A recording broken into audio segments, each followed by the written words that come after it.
Fear allows us to survive, but it does not allow us to live. One of the main functions of the human brain is to predict potential dangers. This is an evolutionary mechanism designed specifically for us to survive and ideally to reproduce. The sad statistics of scientific research claim that a person scrolls through about 50,000 opinions in his head per day, 80% of which are negative. Plus in the chart, if such a percentage does not amaze you and you diligently achieve perfection in 100% negative thinking.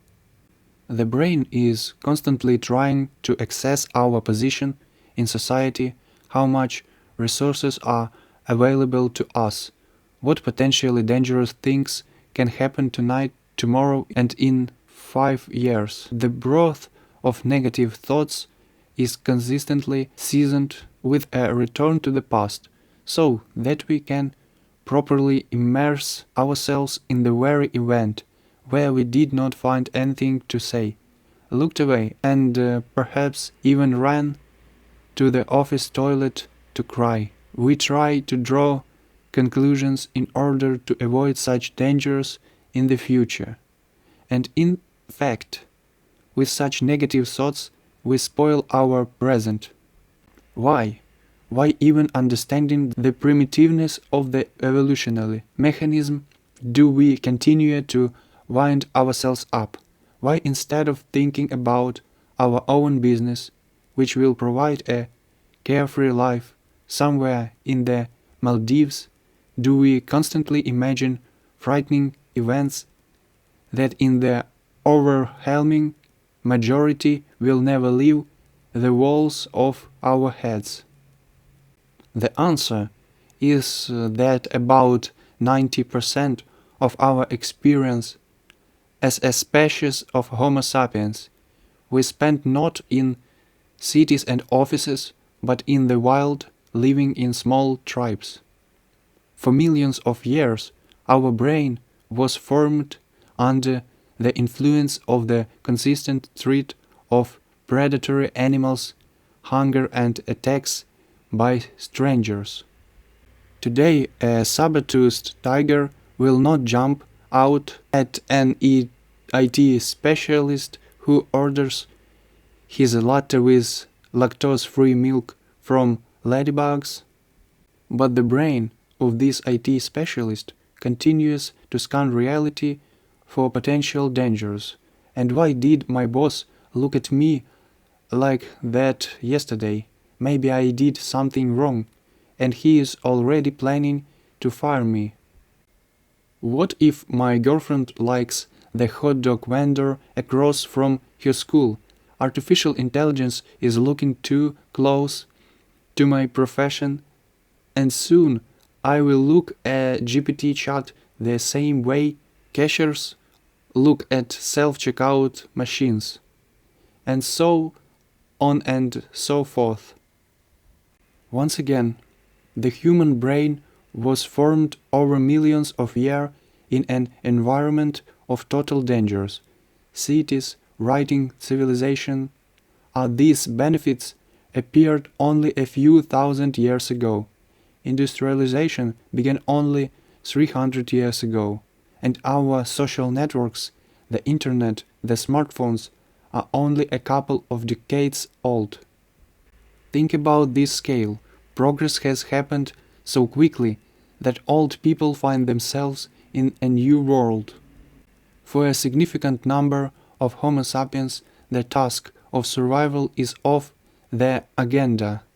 The base level of Maslow's pyramid has long been closed, but fear has not gone away. He's still here, talking straight into your head from behind the loudspeaker that quitting a job you hate is a bad idea, and he brings up a whole series of arguments, leveling out every objection. Fear says that such a relationship is better than no relationship at all. He convinces you that now is not the time to move and your apartment, which smells of carpet, is not so bad. I think you get the idea. Any change is a treat. After all, change is always an unknown, even if the risk of failure is not that great, it still exists. But in our payroll, no matter how bad it was, there is no risk. We survive. And this is from the point of view of the brain. Good. What to do with it? First of all, you should realize that fear is objective and subjective. For example, jumping from the sixth floor is objectively scary. It is also pretty stupid. After all, the consequence of an imminent meeting with asphalt at best will be a broken bone. Subjective is the fear of inviting that beauty on a date. You know that the worst thing here could be her refusal, after which the ground won't move from under your feet. But you freeze and are subjected to the sweet whispers of fear that now is not the time. You don't like to distract people. And she, it seems, is very busy right now. There she is drinking a cocktail alone at the bar. She probably doesn't have time for dating. Subjective fear is comparable to a circle that we draw with chalk on the floor around ourselves and decide to stay in this circle forever. There is little space, but everything is very familiar and predictable. This is the kind of subjective fear that we need to work with, because it stands in the way of our potential, preventing us from developing and realizing our desires. Each person has their own potential and, accordingly, their own fears. Folk art, legends, songs, to one degree or another, depicted this idea metaphorically. The most popular metaphor for fear is a dragon guarding a cave with treasures. Treasures are the same potential, the desired life to abstain which you will have to overcome a dangerous monster.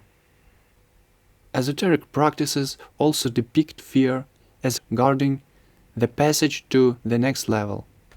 This symbolic system emphasized well the point that in practice fear will come in the form of doubts and people convincing you to do nothing and stay and juggle with them in the common swamp.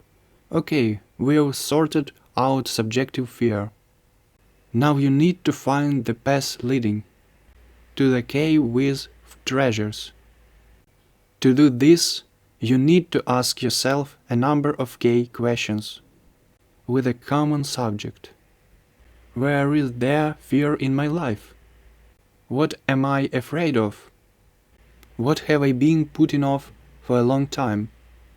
How would a braver person act in my place? The last question is especially good because we probably don't know how someone else, a braver person, would act. But the answer we receive concerns how we should act. After all, this question is part of a dialogue with ourselves, allowing us to hear our strong side. That is our personality, and it will never say something that we cannot do. It communicates in the language of potential, those resources, the seeds of which have long been sown inside us.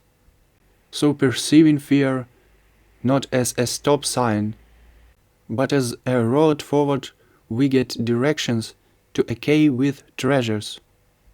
The main thing is to answer the questions as honestly as possible. Next, to start the journey, You should tune into the fact that subjective fear in reality isn't at all what our imagination paints it to be. To do this, I suggest thinking about horror films. Everyone has seen a typical picture in which a family moves to a house, which for some reason is always on the outskirts of the street and is always made of creaking boards. And a crow should also caw, such a black one, sitting on a wire by the window. Something lives in the new house that we don't see until the last moment, but we watch for manifestations of this something. Where it crackles, where it walks, where we hear steps, who is hiding behind the curtain, moving objects making sounds from under children's beds, and so on. We are shown everything except the direct object of fear. Have you ever wondered why this is so? And all because watching the same horror movie, each of us will draw our own object of fear, picking up colors from the most frightened corners of the soul. Directors have known this trick for a long time, and they constantly take advantage of our weaknesses. Actually, they do this so that we experience thrills. But they are such sly owns, aren't they? Well, the same thing happens on an individual level for each person. For example, the prospect of being left without a relationship, which is frightening for a friend, does not seem to us to be a big problem. We are convinced that he will gladly find someone else, most likely better, and maybe even of the opposite sex. But when that very problem appears on our horizon, everything is different.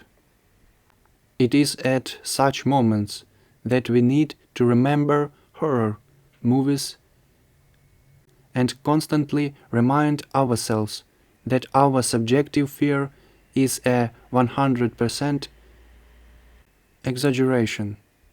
Reality will be different, and our expectations will not correspond to it at all. They are produced by the brain, making maximum efforts to survive. This is not the reality that we quietly dream about before going to bed, but survival. Armed with the understanding that fear has big eyes. The last stage appears before a person, action. Action should be directed towards the most frightening. But in fact, it can and should be gradual. If you want to change an apartment and move, you should not call the owner and tell him to go to the barn. You can start with an elementary search for a new home. Calculate the budget, assess the possible risks, gradual movement towards. To overcome various kinds of phobias. Are you afraid of heights? Then go up to the fourth floor. Not scared? Add a few more floors. When discomfort arises, fixate on the achieved height. Let it be the ninth floor. Go to the windows. Lean on the window sill. Keep your breathing, even the calm. If you are very scared, invite a friend to this task. Let him ground you.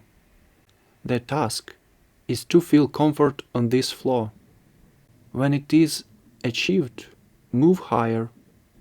In life, everything is the same.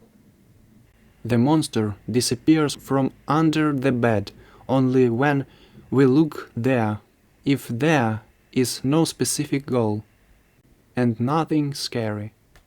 This may indicate suppressed freedom.